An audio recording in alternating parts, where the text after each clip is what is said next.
What is up, guys? Rick Hack is here, and today we need to talk about The Division and why Massive needs to fix their bloody game. Now listen, I still love The Division. I still have a lot of fun playing The Division. I still have a lot of stuff to do when I play The Division.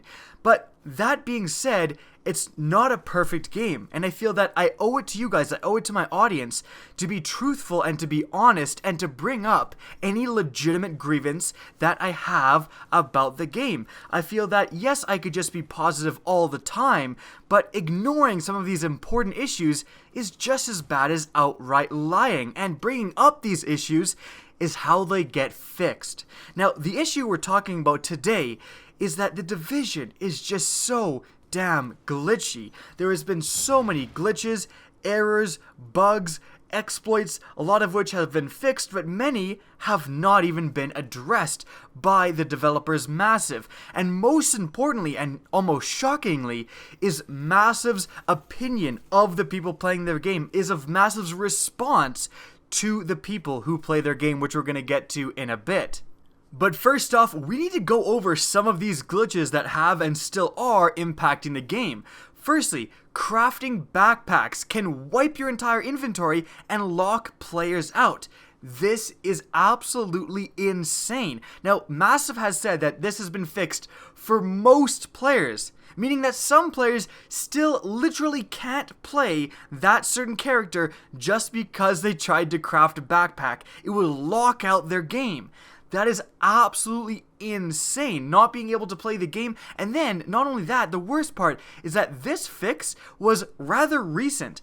Players went weeks having characters completely locked out because, again, they tried to craft a backpack. Something like this should firstly never happen in the first place, and secondly, be addressed as soon as possible, and not in a matter of weeks. And even then, not in a matter of weeks, and then only have the issue addressed for most players, and some players are still screwed.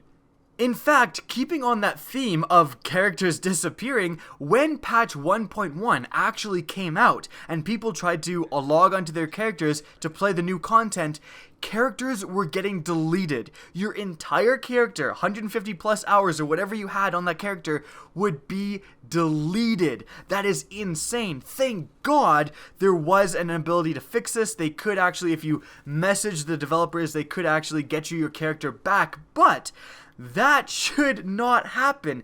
Rolling out with a new patch and then having people's characters being deleted? That is insane. And again, that should never happen. When you're releasing new content, when you're releasing a patch, for God's sakes, make sure that it doesn't delete people's characters when it comes out. And even just the process of getting your character deleted and having to go and message developers and then get your character reinstated, all of which you're spending hours and hours and hours not being able to play the new content because you're getting your bloody character back. That also should never happen. But now, let's say that you finally navigated your way past patch 1.1 and you got into the game without your character being deleted. What you'd want to do is play the incursion. Well, unfortunately for a lot of players, when they tried to play the incursion, let's say they didn't complete it the first time, and then they left that group to try to maybe find another group. That's a totally reasonable thing that I'm sure happened to a lot of players. For some of those players, it would actually lock them out of the incursion. It wouldn't let them play the incursion. They were just completely locked out. Now, there is some weird workaround where you have to travel to a certain location and then talk to a certain person and then whatever, and then you can get back into the incursion, but still, that seems like a very annoying issue, and that's yet another bug experienced within the game, and yet another annoying bug experienced within the game. Imagine if your character got locked out because you tried to craft a backpack, you finally got him back, then you tried to log into patch 1.1, that character got deleted, you had to message the developers, you finally got that character back, you try out an incursion, something happens when you don't beat it, you try to do it again, and now you're locked out of the incursion. I'm sure all three things did happen to a few people, and I can't believe it if those people are still playing the game at that point.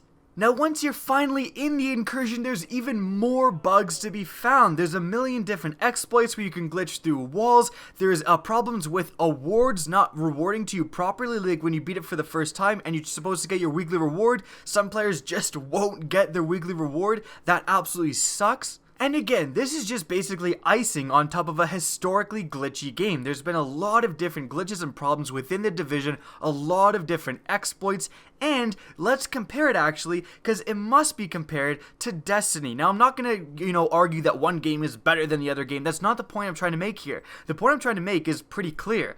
Both of which had updates come out the same day. Destiny had the April update, and the Division had patch 1.1. Now, Destiny, I've been playing that as well. Its update seems to be completely glitch and exploit free. Like, the update has been extremely smooth. Nothing really bad has happened that I'm aware of. And again, we're comparing that to the Division, and I've gone over all of the problems it's had. So its competition, although you can argue which update is actually better in terms of content, that's not the point we're making. The point I'm making, and I think it's very clear, is that the competition, Bungie, has released an exceedingly glitch-free update where Massive simply hasn't.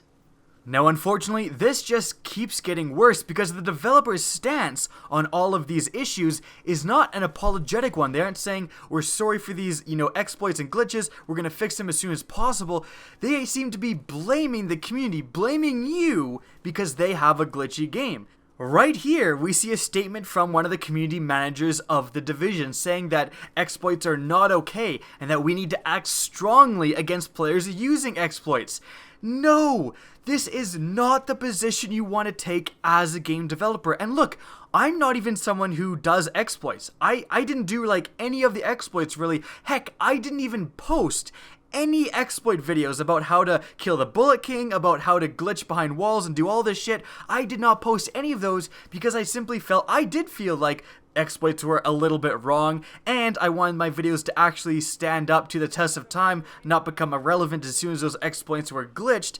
However, that being said, I totally understand why people did do those exploits. Heck, the loot system, the drop system was so bad in the beginning of the game that Massive recently increased it tenfold. Like, right now, you're getting guaranteed high-end weapon drops off all named enemies.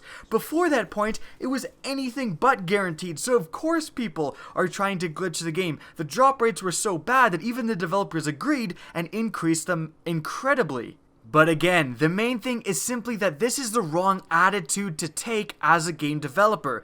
The onus is on you to make sure the game is not glitchy and exploitable rather than the community. And if you look at these exploits, are they really that bad? People are just trying to get loot faster. It's not like there's an exploit to delete other characters', items or something. That would be shady as hell, and of course you want to ban people then.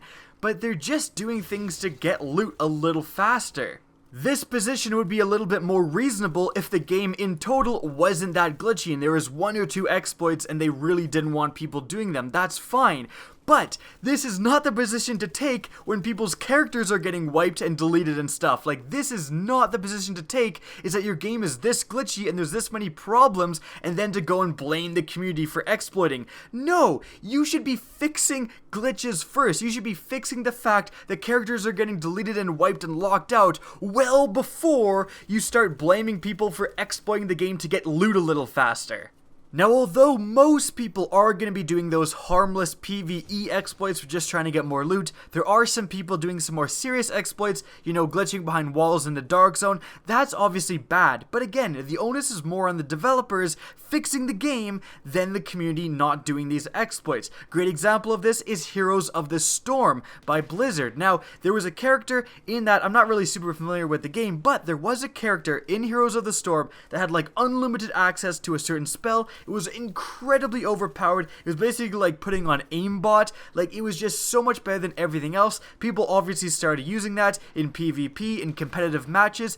But what did the developers do? Did they blame the community? No! They patched the fucking game. They just took the character out of those lists, hotfixed it as soon as possible, and then put it back in the game. That's what you're supposed to do. Now, I'm going to shift my position a little bit because I know we went over all of these problems and they are legitimate problems that the developers need to address.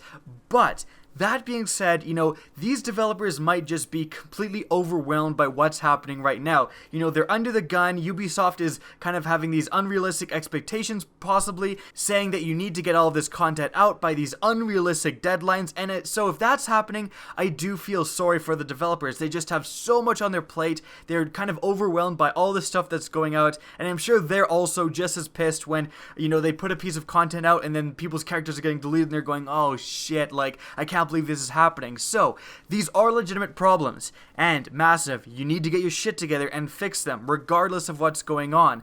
But I do still, have respect for you and do feel sorry if you are getting these overwhelming requests and unreasonable requests by Ubisoft to get all this stuff out. So I will say that I am very comfortable in saying this, and I think a lot of people watching this video will also be comfortable with saying this. I'm okay if you delay your planned DLC by a few weeks. Delay the next incursion by 2-3 weeks. Delay the DLCs by 2-3 weeks and get on top of these glitches. Fix these exploits, fix these glitches, make the game a little bit better just in quality of life improvements, and then start focusing on the DLC again. I'm okay to wait 2 or 3 weeks longer for the next incursion to come out if these glitches, if these problems can be addressed. And if the Ubisoft overlords are watching, listen, delaying the content for a little bit may look a little bad and people will get a little bit angry, but people are going to get a lot more angry if you release another incursion and it's just as glitchy. And remember, I'm bringing up these concerns because I like The Division, and I play The Division and I have fun when I play The Division. If I didn't care about The Division, I wouldn't be making this video. Now that's it for the video. I hope you guys enjoyed, and if you did, and if you want the developers to see it, please remember to help rate and share this video. Now if you want to see more Division content from me, don't be afraid to slap that subscribe button. If you want to get in touch with me and keep up to date with the latest channel activity, the best way is to follow me on Twitter. That's linked in the description down below, as is my Twitch channel, which you can also follow. Again, I hope you enjoyed the video, and as always, have a good day.